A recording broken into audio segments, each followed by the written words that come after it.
자, 이제 수분가를 한번 내용을 볼 건데 수분가가 지금 고전 선문이거든. 여기 범위가. 그래서 지금 수분가 여기 있는 거는 지금 EBS에 수록되어 있는 거야. EBS에 수록되어 있는 게 나왔다. 이거죠. 이게 의미하는 바는 뭐냐면은 너희들 올해 나올 EBS 수능 특강, 수능 완성 있죠? 그거 가지고 공부만 열심히 해두면 어렵지 않게 정복이 가능하다는 얘기야. 그래서 이건 너희들 지금 풀었을 땐 낯설지만 이게 수능으로 나오면 익숙하다. 이 말이 되는 거니까 최대한 잘 풀어야 될 거야. 그러면 이 고전 산문이라는 게 수능에서 뭐가 있냐면 정해진 패턴대로 문제가 나오는 경우가 많다 이거지. 이거를 우리가 뭐야 하냐면 숙지를 해야 된다. 그러니까 고전 산문에서는 수능의 패턴이 어떻게 나타나냐?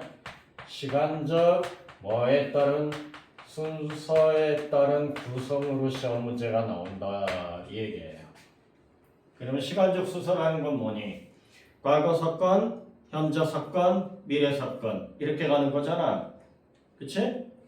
그래서 이 시간적 순서에 따라서 너네들이 읽을 때 전반부하고 그 다음에 이제 후반부하고 이렇게 나눠라 이 얘기야. 그럼 이제 패턴을 설명해 줄게. 여기가 이제 뭐의 패턴이냐면 지문에서 곧 나타나는 고전소설의 패턴을 설명할 거예요. 그러면 전반부의 경우에는 뭐가 나타나냐면 사건의 지금 현재 상황이 나옵니다. 사건의 현재 상황이 먼저 나온다. 알겠니? 이거는 독자의 호기심을 유발하는 거야. 뭐 때문에 싸우지? 이겁니다. 갈등 관계니까 뭐 때문에 싸우지? 왜 이런 일이 생겼지? 이거죠. 그러면 이제 여기에서 전반부 뒤로 가면 뭐가 나오냐? 사건의 원인이나 이유 또는 이제 배경 이게 이제 언급이 된다 이 얘긴데 내가 왜 언급이라고 이야기를 했냐면 우리 현대소설은요 현재의 사건을 보여주고 이 사건이 있게 된 과거의 사건으로 돌아가 버립니다. 그러면 이건 시간적 순서가 아니죠. 이건 역순행이 돼버리는 거거든. 그래서 우리 김유정의 본본 기억나니?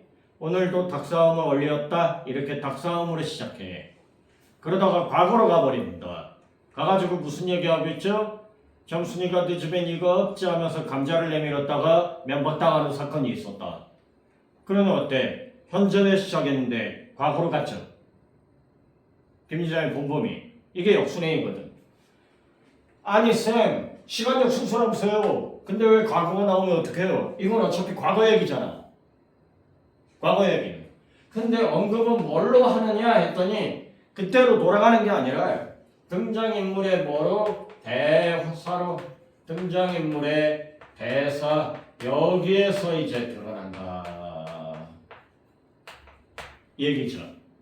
그러니까 옛날에 이러이러한 일이 있어서 이러이러했는데 지금 이러한 사달이 벌어졌으니 이러이러합니다. 이렇게 알려주는 정도. 그러니까 너네들이 문제 풀 때 이 대사가 과거 상황에 대한 뭘 담고 있다? 정보를 담고 있다. 그러면 이 과거에는 사건도 있지만 뭐도 있니? 인물 관계도 자동으로 나올 수밖에 없다. 이 얘기죠. 그럼 여기에서 인물 관계도가 나올 때 너네들은 제일 먼저 주목해줘야 되는 건 항상 빌런이 있다. 알겠냐? 착한 사람을 괴롭히는 빌런이 있다. 그 빌런이 누군지를 명확하게 잡아놓고 너네들 인물관계도에서는 자 착한 사람과 vs 그 다음에 나쁜 사람으로 무조건 나눠라 이 얘기죠. 선과학으로. 그럼 읽을 때 어떻게 하니? 선은 동그라미 하시고 악은 세모에 가면서 읽어라. 알겠습니까? 어디에서? 대화 속에서 이 얘기죠. 대화 속에서. 여기까지는 이해가 됐죠? 그러면 말하는 건 현재의 입장에서 말하기 때문에 시간적 순서 지킨 거 맞잖아. 그 다음에 이제 후반부로 가는 거예요. 후반부로 가게 되면 자 똑같이 이게 그대로 이어지거나 근데 그대로 이어지는 이유는 뭐냐면 자 사건의 원인 사건의 원인 이유가 아니라 사건의 진행 상황이 언급되는 경우가 많다. 그러면 이 진행 상황은 현재죠. 알겠습니까? 그래서 이 현재의 사건이 이렇게 되어가고 있어요. 근데 알다시피 이런 경우에는 갈등이 심화되거나 아니면은 문제를 해결하는 과정이거나 둘 중에 하나가 된다 이 얘기예요. 주인공이 딱 하고 나타나서 빌런을 처치하고 이 문제를 해결하는 거. 아니면 주인공도 어쩌지 못해서 갈등의 관계가 절정으로 치닫거나. 이해됐습니까? 이렇게. 그래서 다음에는 이제 결말. 자, 결말 당연히 뭐가 나와? 사건의 해결, 이제 종결 또는 이제 뭐가 나올까? 미완 이게 나온다 이 얘기지. 근데 대부분의 고전 소설에서는 이건 없다. 깔끔하게 끝난다. 알겠지? 요즘 넷플릭스 같은 거야 미완으로 끝나서 다음 시즌을 예고하죠. 그러니까 돈 내고 또 봐야 돼.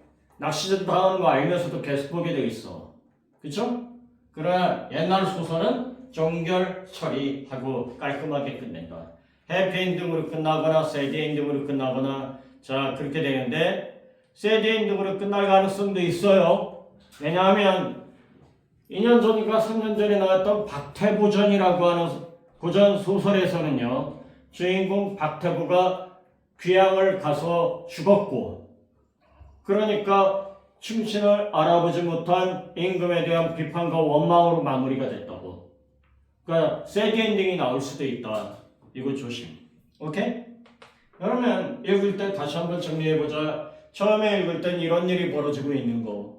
다음에 두 번째 그 이유가 설명될 거고. 다음 세 번째 후반부로 가면 과정, 현재의 해결 과정이나 갈등의 심화 과정 나올 거고 마무리는 어떻게 끝났느냐. 이게 일반적인 수능의 패턴의 문제다 이 얘기예요. 그러니까 앞으로 고전소설 공부할 때는 이 점을 염두에 두고 읽도록 합니다. 이게 바로 입체적 독해예요. 그럼 처음엔 잘 안 되니까 몇 번이고 읽어주는 연습을 게을리하면 안 돼. 고전소설은 자주 읽어줘야 된다. 예? 그래서 이 패턴을 머릿속에다 집어넣으시고요. 자, 그 다음에 우리가 수군가로 한번 가볼 거예요. 수군가.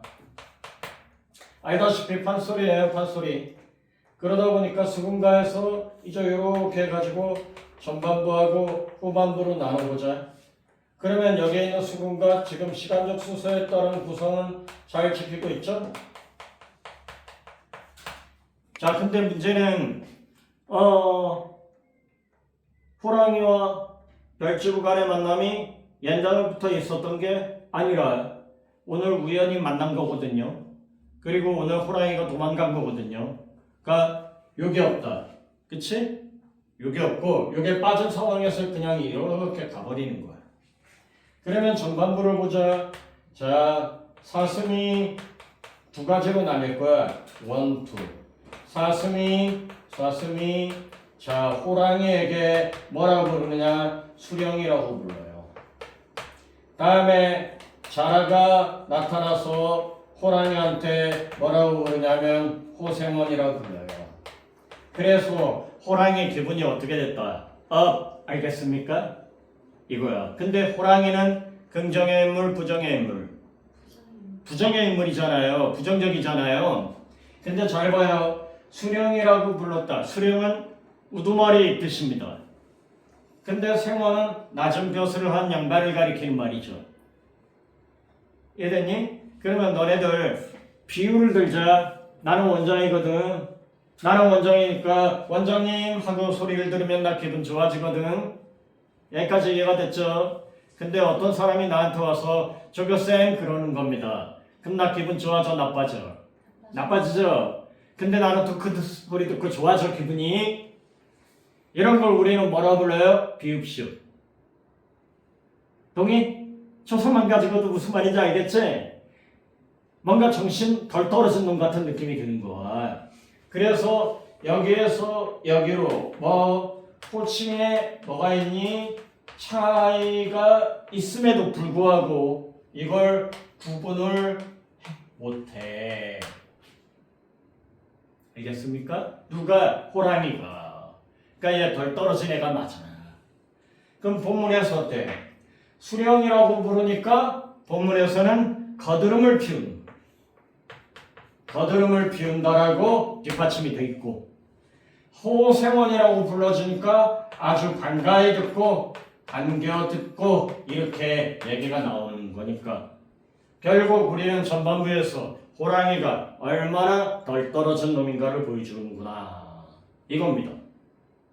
그러면 그래도 호랑이는 호랑이죠. 자, 전반부에서 호씨하고 자씨하고 관계들을 보면 호랑이가 압도적으로 힘이 셉니다. 그래서 호랑이는 자라씨한테 너라고 부릅니다. 알겠지? 그랬더니 자라씨는 호랑이한테 뭐라 불렀습니까? 아이고 나는 자라새끼요. 이렇게 얘기해버린 거. 그러면 이 호칭 간의 관계를 통해서 우리는 등장인물 간의 뭐도 파악이 돼. 관계도 파악됐지. 이거 매우 중요한 설정이야. 적어보자.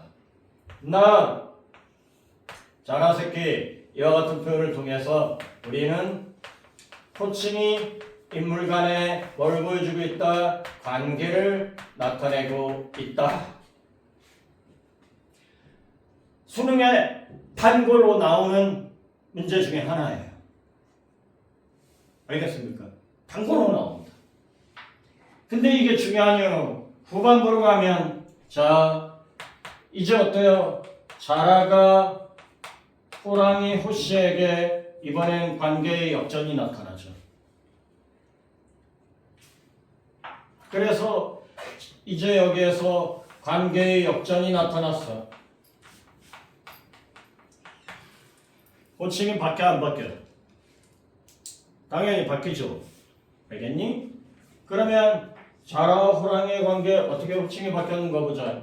자, 호, 자 했는데 이렇게 됐잖아. 그랬더니 호랑이가 자라한테 자 뭐라 불러? 별나리님 이렇게 부르는 거예요. 호칭이 바뀌었죠. 그러면 별나리라고 하는 건 뭐냐? 별주부 그 다음에 나리님 이 말을 줄인 거예요. 알겠지?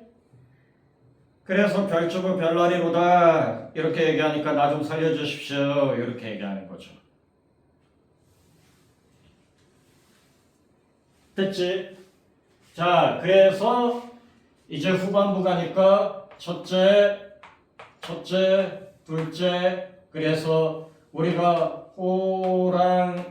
호랑이가 지금 본 욕을 치르고 있는 상황에서 두 번째 호랑이의 도망, 즉 주렐랑이 나왔다. 그런데 이놈의 주렐랑이 분이 해남에서 압록강으로 가요. 전라도 해남에서 압록강까지 한달음에 도망가요. 이게 말이 되는 설정이니? 호랑이가 아무리 빨라도 불가능한 거니까 과장법이라는 걸 단박에 알 수 있겠죠. 그 상황에서 남생이 한 마리 만났더니 자라보고 놀란 가슴 소뚜껑 보고 놀란다고 바로 다음 공간으로 도망가 버립니다. 어디? 세수란 고개까지 바로 도망가 버려요. 여기가 어딘지는 몰라. 그러나 우리는 뭘 의미하는지는 알겠어. 뭐야? 호랑이가 겁이 엄청 많네요. 생긴 것과 달리. 안 그래? 생긴 것과 달리 겁이 엄청 많네요. 여기에서 호랑이에 대한 완벽한 희화화로 마무리가 되는. 그러면 갈등이 해소가 됐니? 안 됐지? 갈등이 미해결된 상황에서 이 작품은 종결이 된 거예요. 이 부분도 산문문학에서는 100% 물어봅니다. 야, 화해했니? 안 했니? 싸웠니? 안 싸웠니? 이거 정말 집요하게 물어보니까 참고합니다. 자, 근데요. 세수랑 고개에서요. 뭐라 얘기하니? 자, 내가 못나서 이랬니? 아니죠. 거꾸로 이야기합니다. 내 용맹이나 된 게 여기까지나 살아남았지. 그래서 세수랑 고개에서 내 용맹을 되니까 여기까지 살아남았지. 이걸 지금 자랑하고 있더라 얘기지. 도망간 것도 참 창피한 노릇인데 도망가서도 결국엔 자기 자랑하고 있더라. 이거 사자성어로 뭐라 부르는 거니? 자화자찬이라 부르는 거지. 자, 근데 이 자화자찬이 독자에 뭘 불러? 냉소를 부른다. 그래서 이건 냉소를 유발하는 자화자찬인데 이거 어디에서 본 것 같은 느낌 안 들어? 두꺼비 서술 시중? 딱 거기에 나오는 거지. 두꺼비 알죠? 그래, 두꺼비 팔이 물고 두어미 치달아 앉아 건너선 바라보니 백성불이 떠 있거늘 가슴이 끔찍하여 불쩍 뛰어 내렸다가 자, 어떻게 됐어? 어지버 두어 말에 젖가졌구나. 나더라 날래 날씨망정 어열질 뻔하게라. 바로 그거하고 똑같이 연결이 되는 겁니다. 그러니까 이게 출제가 된 이유는 이 마지막 파트가 문제로도 연결되어 있지만 두꺼비 사설 시조에서 배경 지식을 이용할 수 있느냐라는 문제가 나오는 거예요. 그래서 이거와 연관이 되고 있다. 그래서 내 용맹 이거는 날랜 두꺼비 시조에서 뭐가 나오니? 날랜 나이기의 망정이지. 요 대목과 연결이 된다. 역시 자화자찬이다 이 얘기죠.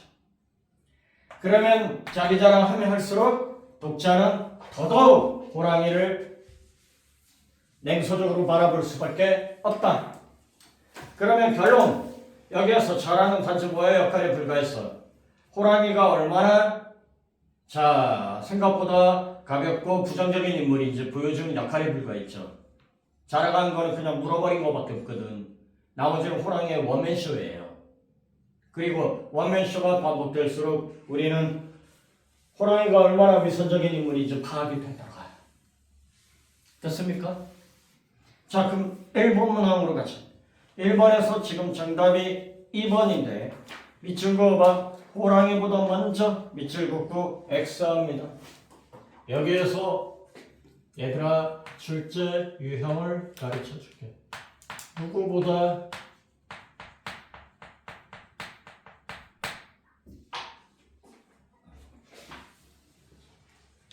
먼저 별표하시고요. 이게 뭐예요? 시간에 뭘 나타내는 선후를 나타내는 표지예요.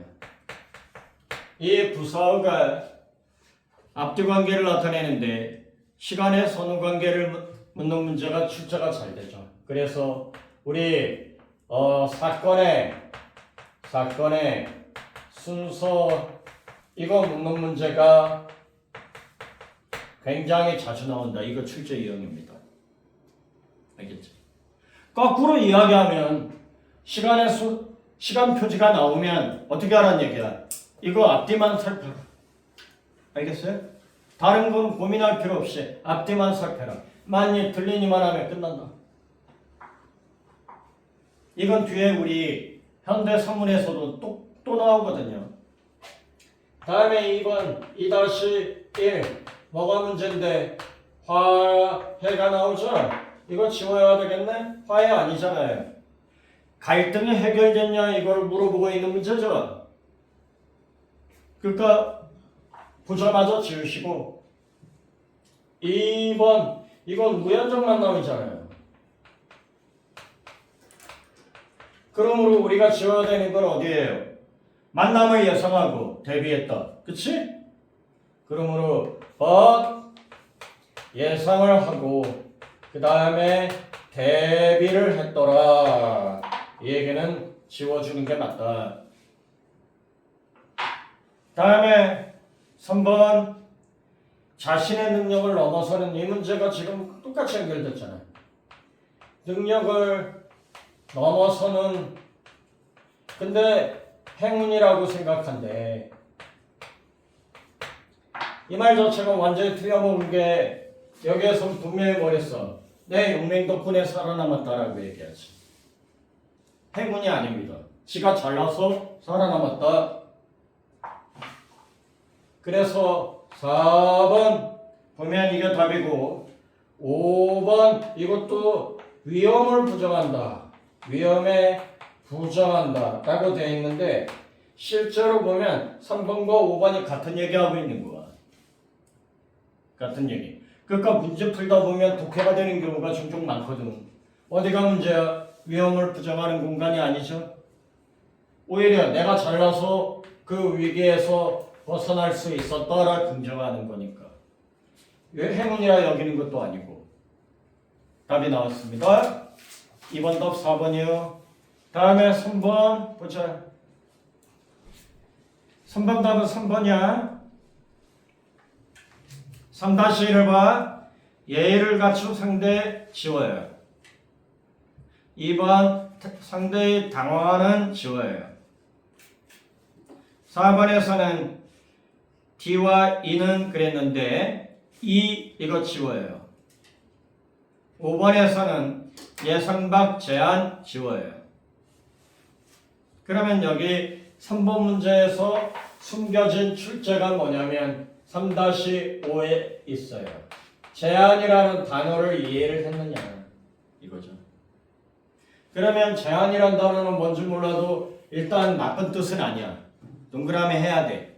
그러면 제안, 생각이나 그 다음에 말 그대로 아이디어지 어떤 의견을 제시하다. 이게 제안이야. 왜 이때 많이 하죠? 그러면 지금 이게 틀렸다라는 거 아니에요.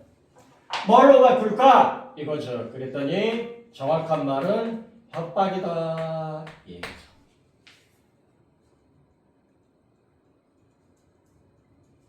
그러면 우리는 여기에서 협박이 맞겠구나 라고 했는데 이거하고 혼동하기 좋은 게 회유예요. 그러면 협박은 뭘 갖고 부정적 결과를 우리가 예상하고 상대방을 뭐 하는 거야? 위협하는 것이 협박이고 회유는 뭐야? 긍정적 대가를 제시해서 상대방을 설득하는 방식이 우리가 회유에 해당하는 거죠. 그래서 문학에서는 선지가 어휘 능력을 테스트하는 경우가 종종 있어요. 그러니까 그때 공부해 둘 수 있도록 하고 다음에 지금 4번 가 보자. 4번 답 지금 이게 답이거든요. 속내를 지식을 내어 숨기는. 그래서 지식을 내세워 숨기는 지워야죠. 이게 아니거든. 호랑이가 숨겼어요? 아니죠? 숨긴 거 없거든요. 그러니까 숨겼다라는 말은 틀렸고 지식을 내세웠다라는 것도 틀린 말이에요. 그냥 호랑이는 이게 약에 좋다고 하니까 먹겠다라는 거지. 오히려 동의보감을 언급한 건 누구예요? 자라예요. 그러니까 유식한 건 자라고 무식한 건 호랑이죠. 그래서 자 됐고요. 그 다음에 이제 다음 거를 문제풀이 들어가야 되는데 어디 보자.